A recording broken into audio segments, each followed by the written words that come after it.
Hello everyone, welcome to the Academy of Knowledge Book Club. In this series of videos I will be presenting books every week, the most important books, the most interesting books that I've read during every week, and I will share with you some of my thoughts regarding those books. This week I will be presenting The One Thing by Garry Keller.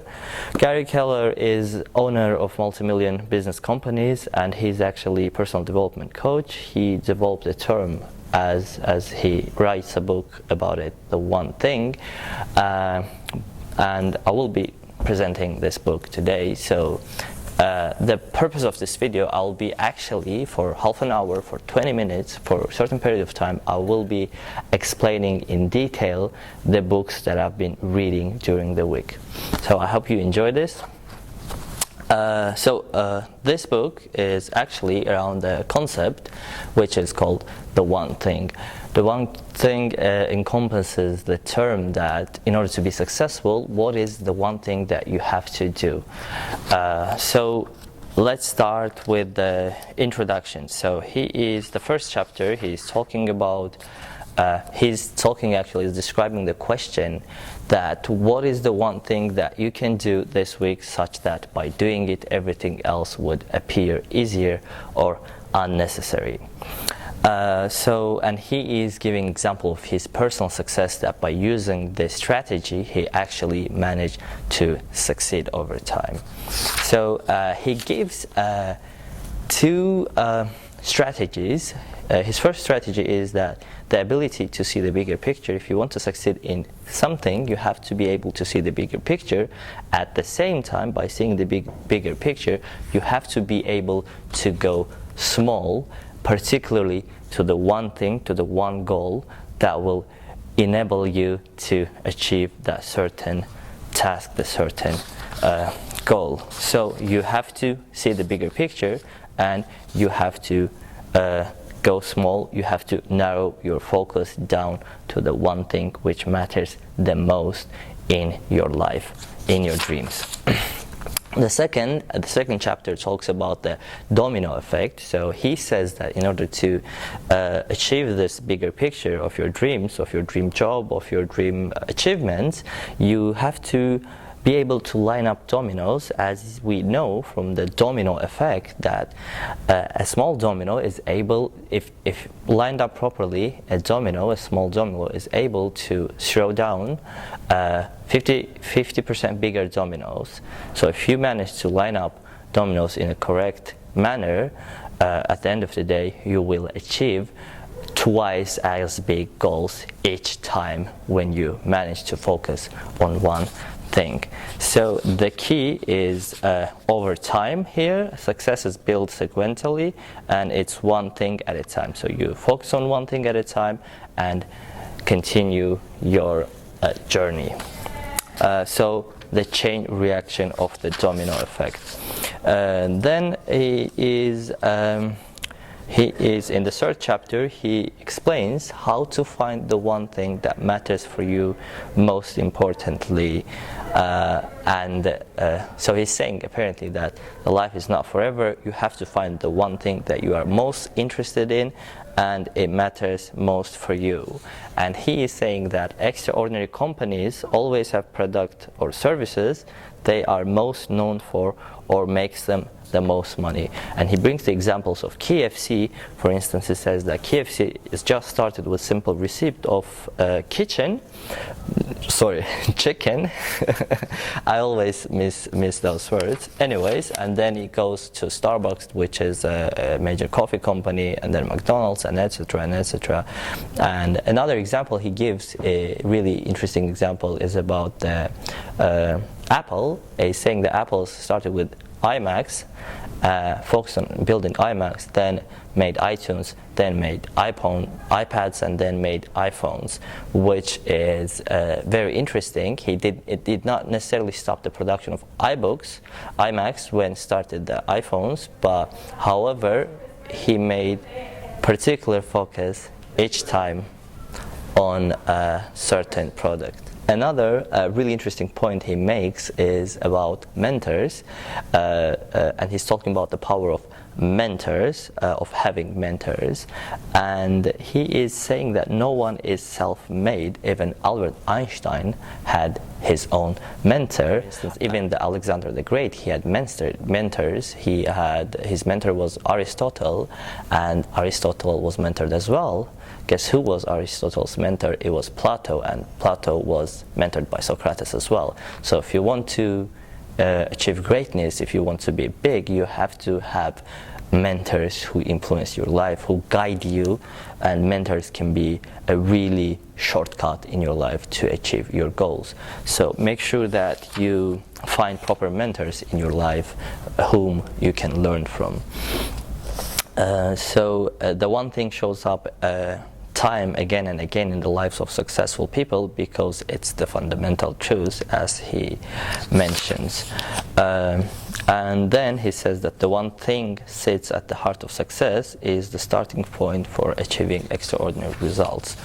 And then he goes on by talking about the lies that mislead and derail us. It starts from the second chapter of the book, and it gives really interesting examples that we actually because why we don't achieve success in our lives is because mostly we have been misled by societal beliefs or certain biases that rule our lives. And he says that the one thing becomes difficult because we have unfortunately bought into too many lies. And he gives the examples of the have you ever heard about the common sense, which is frog in the boiling water? Well, guess what? Frog in the boiling water concept, frog in the boiling water concept is a lie. Apparently, if you toss a frog into a pot of hot water, frog will jump out of the water. But if you toss the frog into warm water, lukewarm water, it will slowly raise the temperature. It will boil to death. And he mentions that this is one of the biggest lies actually that was created. Or the fish lie, the fish thing from the head, which is itself a lie as well. And then he gives 6 lies between you and success. Lie number 1 is that everything matters equally. Lie number 2 is multitasking. 3 is a disciplined life lie, and willpower is always on the will core is number 4. A balanced life is a lie, and big is bad is a huge lie. Well, for me personally, I do agree with most of these lies and the way he explains them, but it's good to adjust it to your personal life experience and see which ones actually work for you. Maybe experiment. I do not suggest copying and pasting blindly what you've read in the books and believing that it's ultimate truth. It's a bias as well. So just make sure you learn the knowledge and apply it and experiment if it works for you or not. So he is saying that equality is a lie and everything does not matter equally. He is really right in this point. I do agree with him 100%. And he talks about the 80-20% rule by trying to explain it, and he's saying that actually 20% of things that we do in our lives that matters 80% of our achievements. So 20% of what you do today is the 80% of the results that you will achieve tomorrow. And guess what? The opposite. The 80% of what you do today actually give you just 20% of the achievements that you will achieve tomorrow. Okay, so another really important idea of this chapter is that instead of focusing on the to-do list, one should focus on the success list. What is success list and what is the difference between to-do list and success list? So apparently success list focuses on the most important tasks that you have to accomplish today, next week, next month, and during the year in order to achieve the most out of your particular goal. When to-do list focuses on doing many tasks and most of them are not that relevant to your particular goal, success list is narrowing down your focus to one thing which is most important, which has to get done during a particular period of time. And then the main ideas of this chapter is that, one, you have to go small. He's saying that don't focus on being busy, focus on being productive, allow what matters most to drive your day. Second is go extreme. Once you have figured out what actually matters the most, until that thing is done, don't focus on anything else and get it done as soon as possible. And the third one is be able to say no. Apparently, when we are busy in our goals, there are a lot of distractions in our lives, so you have to be able to say no to anything that will get on your way towards your goal. Finally, the most important idea of this chapter is do not get trapped into the check-off game. The common mistake that we mostly do is that when we want to achieve a particular goal, we create a particular to-do list, and in that to-do list, we are interested in getting detailed stuff done, just checking off the next task and next task, but where the one particular thing is really important, we do not focus on that stuff. We try to get things done, check-off game.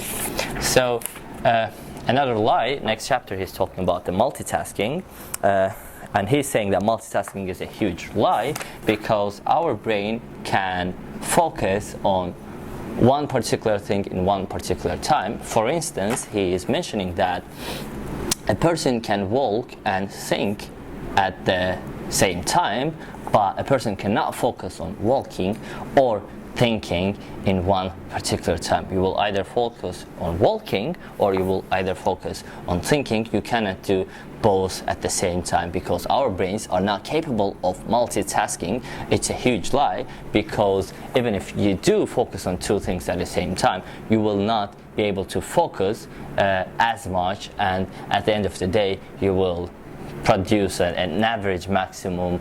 You will get things an average done. You will not be able to give your 100% effort and get the best possible outcome.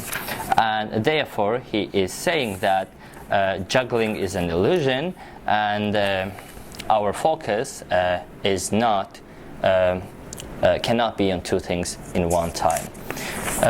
Next chapter, and the big ideas of this chapter is that distraction is natural. Don't feel bad when you get distracted. Everyone gets distracted. I do agree with this point a lot. And distraction is okay, actually, and you're not supposed to feel bad when you're distracted. Instead, as soon as you realize that you got distracted, the ability to get back into track, to get back your focus on the main track is really important.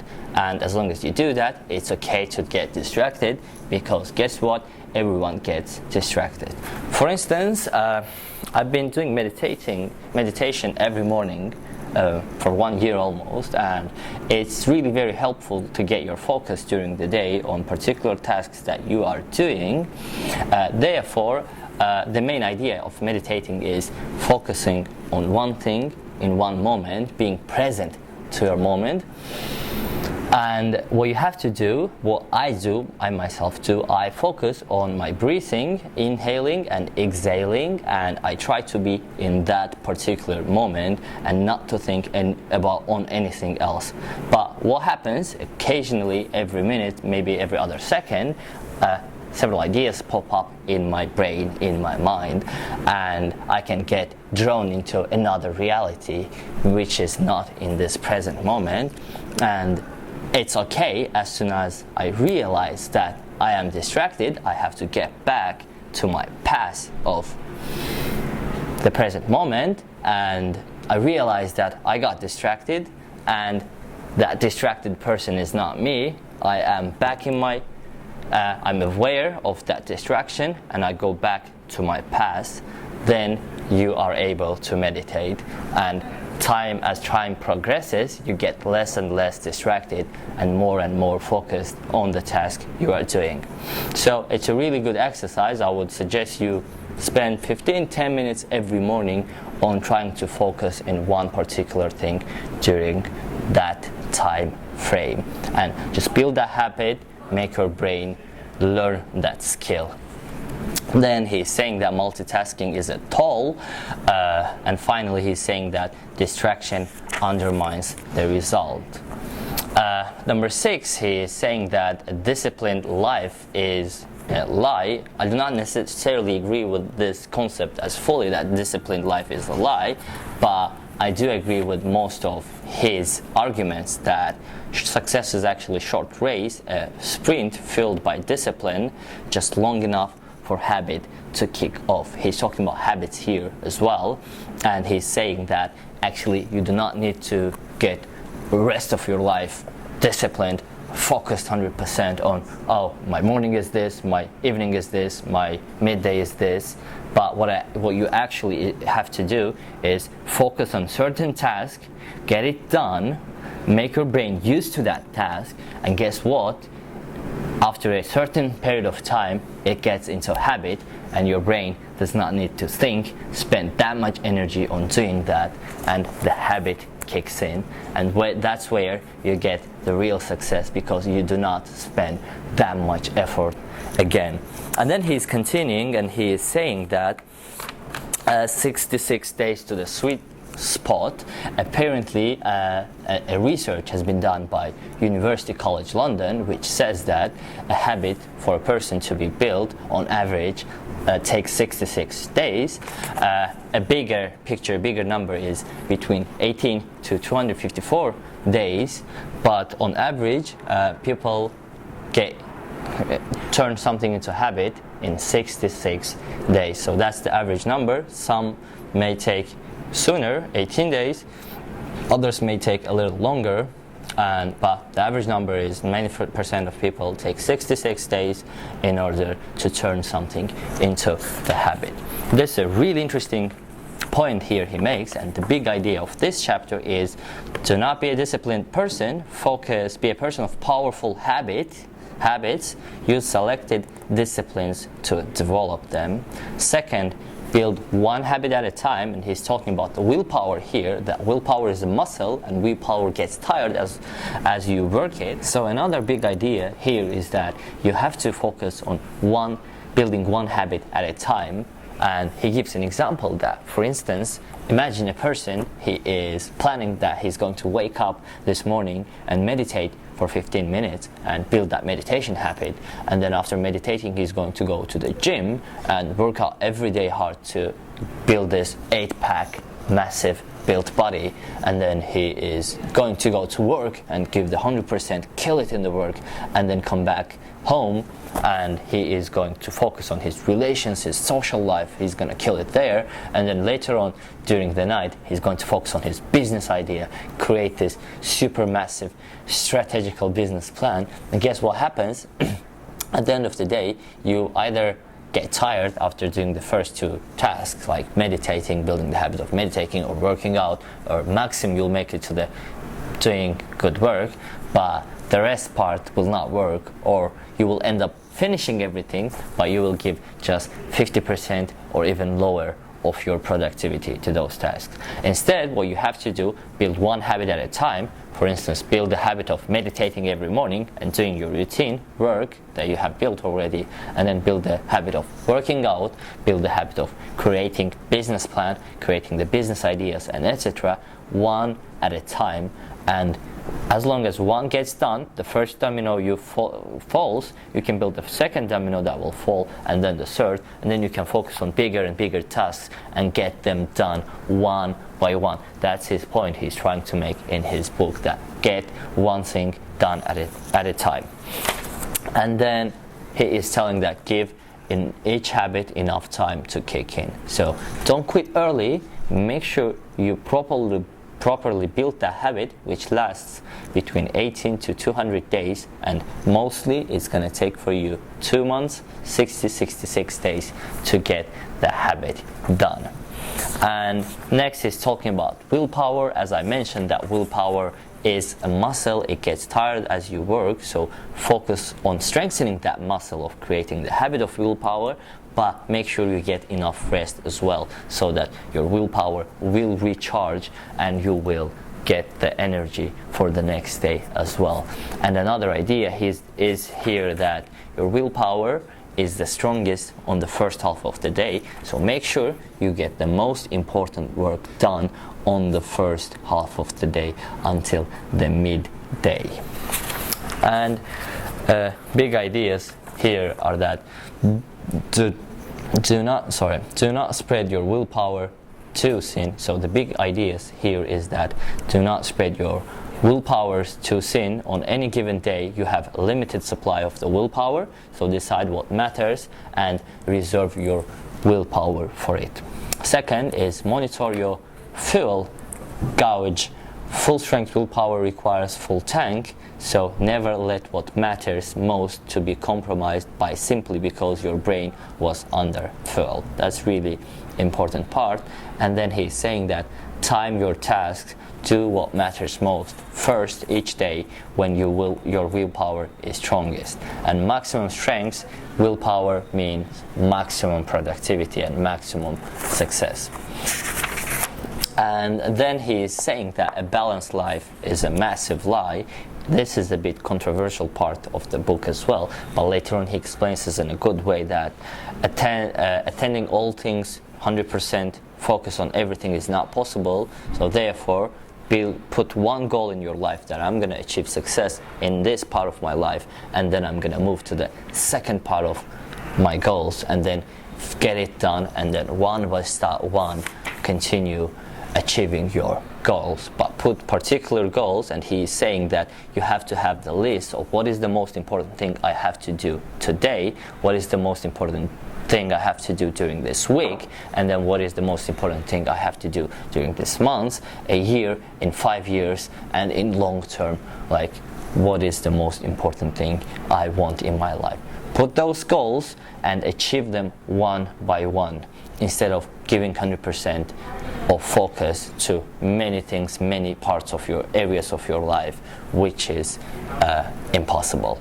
He is trying to, or you won't succeed apparently. You will maximum be average at everything, not more than that. The next lie, he is apparently saying that we are mistreated, we are conceived that big is bad, a lie of the big is bad, and most people think that big is actually bad. But what he's trying to say, that you have to think big, and no one knows their ultimate ceiling. And going big, the only action that becomes springboard to succeeding big are those who are informed by thinking big and beginning big. So he is saying that you have to think big, put the bigger picture of your goal, and then narrow down your focus on small things, one particular thing at a time. And then the big ideas of this chapter is think big. Do not order from the menu, so be creative when you're thinking big, and focus on doing something different, something massive, and then narrow down your focus. And then the number 3 is act bold. Big thoughts go nowhere without bold action, so be precise in what you're going to do and take bold actions towards that. And finally, the most important part here is that do not fear the failure. Most of us fail or never succeed in their lives because they never try, because they're afraid of the failure. Guess what? You have to take the risk and think big, aim big, and go for it. Most of us just take things for granted, take what life gives us, never attempt to achieve greatness, to become big. So this is the 4 important parts. And the part 2 of the book is about the truth to the simple path to the productivity. This is, I would say, one of my most favorite parts. And he's saying that success comes down to being appropriate in the moments of your lives. So there are certain moments in our lives, certain windows of opportunity that we have to seize them and be precise, be bold, take action, and go for them. Never miss the chances that life gives us. If you see a chance that you can apply your knowledge, you can apply your skills, take that action and do not hesitate in taking. Do not think that opportunity is going to come tomorrow, the next day, and the next day. No. Life gives you once, maybe maximum twice the opportunity. Make sure you take that chance and go for it. And then he is going for the really interesting parts, and before saying that, I will focus on the big ideas of this chapter, is that great questions are the path for great answers. Number 2 is focusing question is a double duty question. It comes in 2 forms, big picture and small focus. Here he just summarizes kind of the main concepts that we talked about, and the small focus question is that what is my one thing right now at this moment. So starting now, think about what is the one thing you can do at this moment in your life right now that you will achieve success in your life, achieve your particular goal. What is the one thing you can do now? And then you can go a bit bigger and think, what is the one thing I can do today to succeed in my goal? And then what is the one thing I can do this week? And then bigger and bigger until you get the whole picture done, whole puzzle done. So narrow your focus to the one thing that you have to do right now at this moment. My personal favorite part of this book is actually the part 3 here, where he is talking about the extraordinary results, unlocking the possibilities within you. And what he is talking about here, how to get yourself into the tracks to the extraordinary results. So lately I've been receiving so many questions from my friends and my followers that most of them have problems with actually applying the knowledge that they've been learning. So some of us are reading a book a day, but they have problems with memorizing or applying that knowledge, and they cannot really memorize the information that they are acquiring, the knowledge they are acquiring. Guess what? These books, I'm telling you that it's trying to answer this question, but in this chapter actually there's a really interesting answer here. He's saying that any information, any knowledge, any goal, I'm not saying about the goal, any purpose, any action, let's put it in a smarter way, any action without a purpose, a clear sense of purposeness, is useless apparently. So if you're trying to read a book a day and you do not have any purpose on doing it, any reason, guess what? You are going to lose most of that information, and most of it is going to be a waste of energy. You have to have a particular purpose, that why am I reading a book a day? What kind of books I'm reading a day? And what am I trying to achieve at the end of the day, at the end of the week, and the long term? And he's building this really beautiful triangle. If you can see this triangle here, he is saying that the purpose is, this is the iceberg, and the purpose is on the bottom of the iceberg.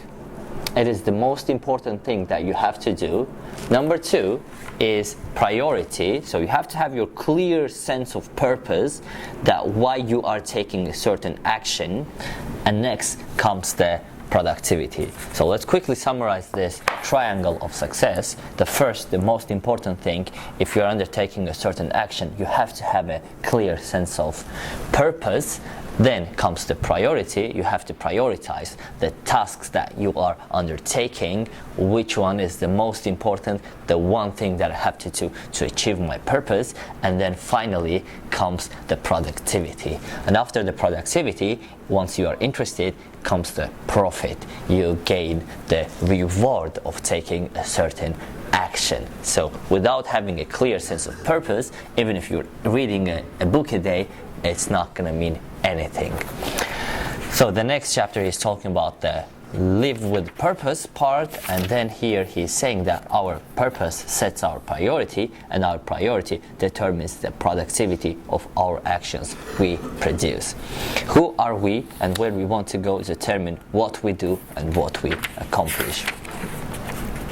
And then he is giving a really interesting idea here about the happiness. He is trying to explain that happiness is actually, it happens on the way to the fulfillment. So the true happiness is when you are on this path of fulfillment.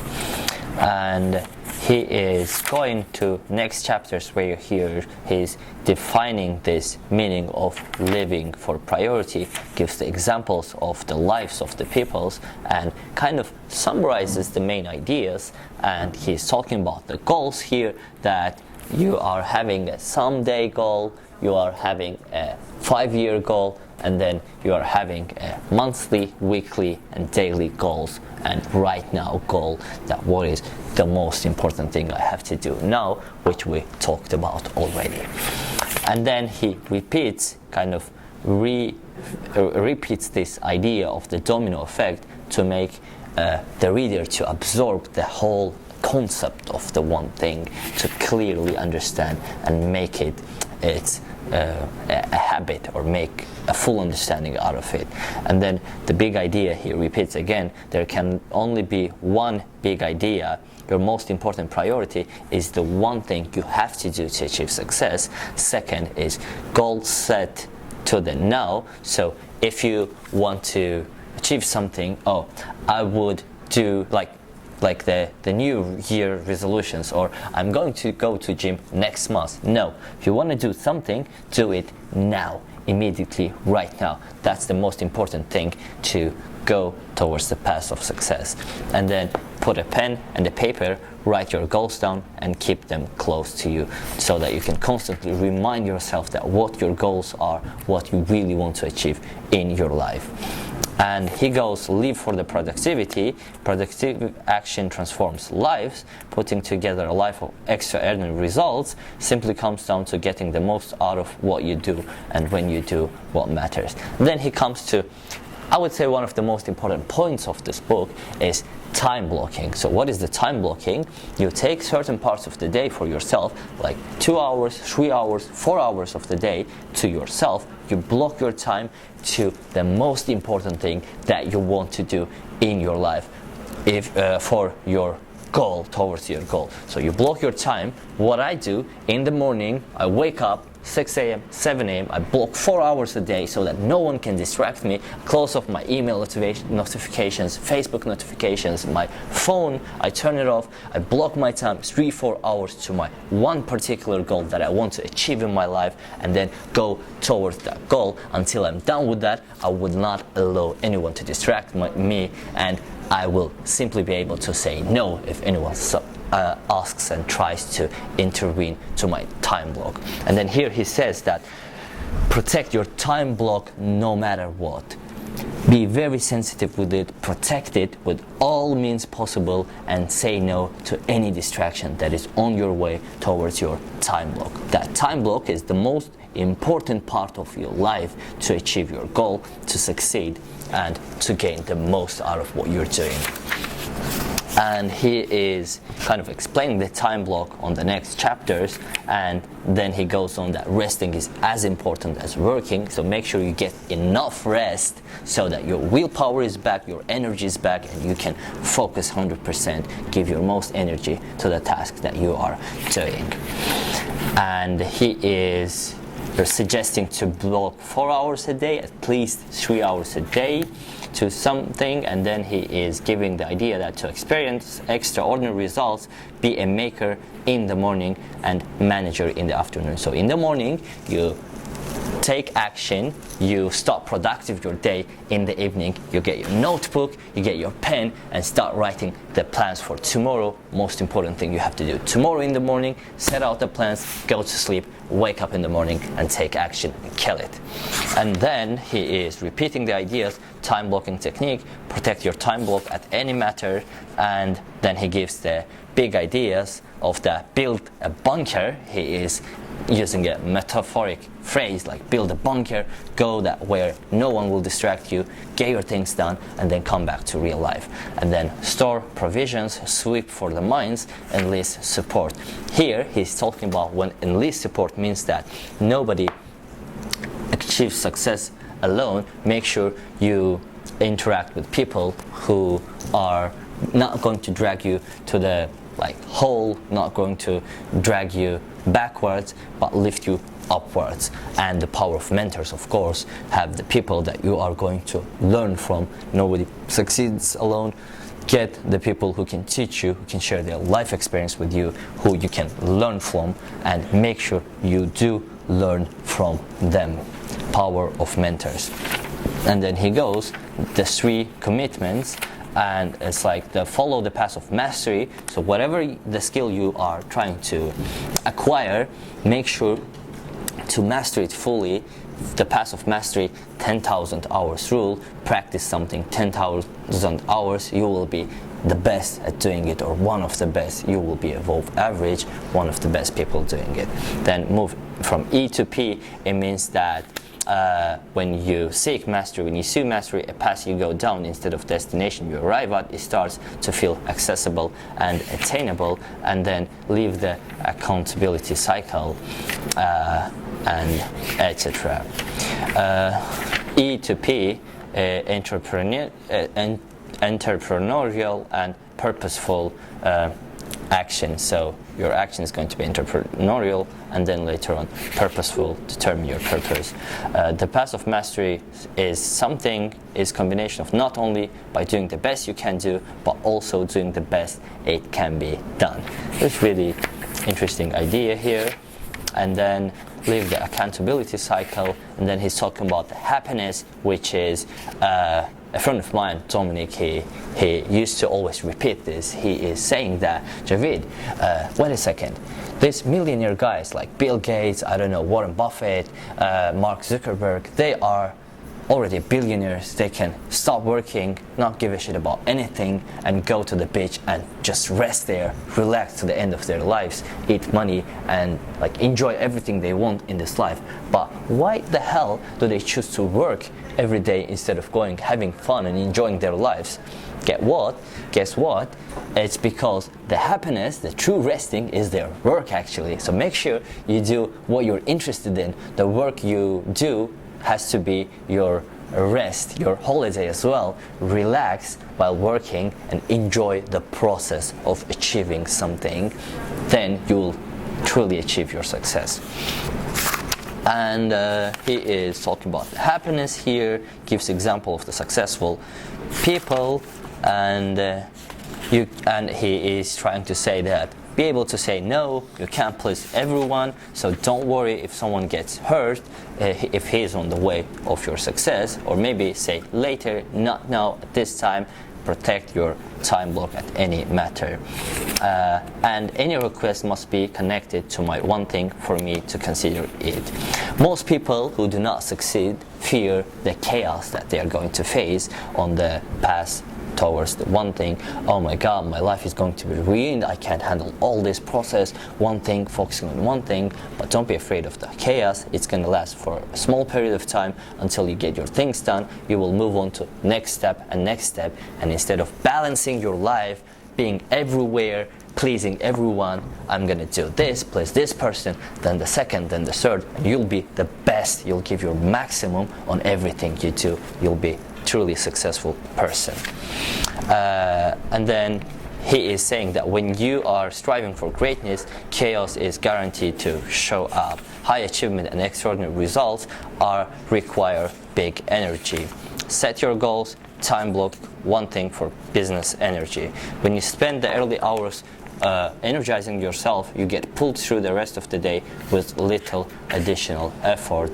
And then he is giving another triangle of your one thing, of people and place. That one thing comes first, then the people, and then the place where you are or where you're doing. So your environment has to support your goals. And my personal favorite, I love this point here he makes, that pay attention to the people around you. So there is a saying that you are the average of 5 people surrounding you. So make sure you surround yourself first with positive people. Second, surround yourself with only people who are going to lift you higher.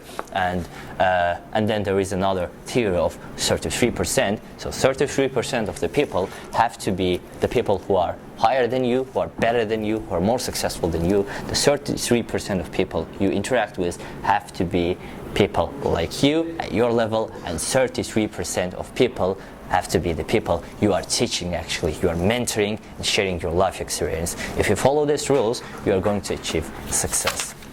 And then big idea, again, start saying no, accept the chaos, manage your energy, and take ownership of your environment.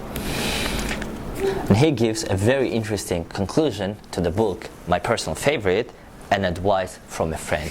So here, what he advises is that 20 years from now on, you will be more disappointed by the things that you did not do than by the ones you did do. So throw off the bowlines, sail away from the safe harbor, catch the trade winds and your sail. Explore, dream and discover. So the concept here is that most of us spend our lives doing nothing, imagining being in our comfort zone, in our safe zone, and then at the end of the day, when we come to our deathbed, we turn back and see that our lives went for nothing. What he suggests, even if it's scary, even if it's gonna scare the shit out of you, take action every day, step by step. Get out of your comfort zone.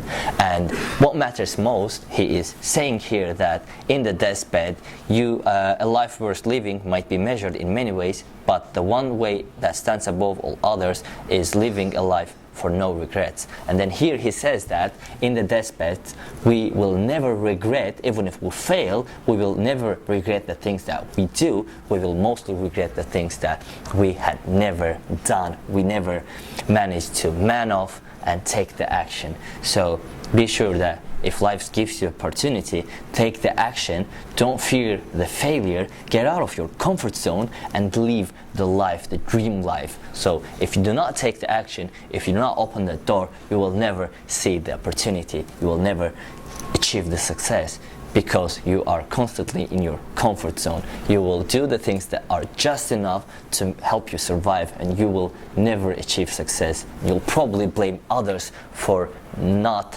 you not achieving success, not doing anything. But the main reason that you're not successful today is you and your comfort zone. Make sure you can get out of your bed, take the action, do the thing that you are most fearful of. Oh, I'm afraid of doing this. Take that action slowly. I don't say that, oh, just be a hero, jump out of, I don't know, a big building. Slowly, every day, make sure you give yourself a little bit out of your comfort zone until you achieve that success. And then at the end of the day, when you look back to your life, you would want, when you're 90 years old, you look back, you're with your children, you're with your grandchildren, you tell them the story of your life, that when I was your age, when I was at this age, I did this, I was a hero, I was praised by people, I achieved this success because I took the action even though I was scared. Because everyone around you, every human being is scared of something, and the truly successful people, the heroes we call, they are the ones that, despite the fear inside them, they take action towards that goal and they just overcome their fears. And many times they may fail, but once they succeed, they become the heroes, the role models that you are looking forward, aspiring to be. And unless you get out of your comfort zone, embrace that fear, you will never be that person you want to be. This is it today, and this was the book review of The One Thing by Garry Keller. If you like my videos, make sure you subscribe to my channel, my YouTube channel. Subscribe to the Academy of Knowledge Facebook page and comment below if you want to share any of your stories, want to share your experience, and if you maybe need any advice from the Academy of Knowledge, you can feel free to message us and we'll try to respond to your messages and help you as much as we can. Thank you very much and stay tuned for the next videos.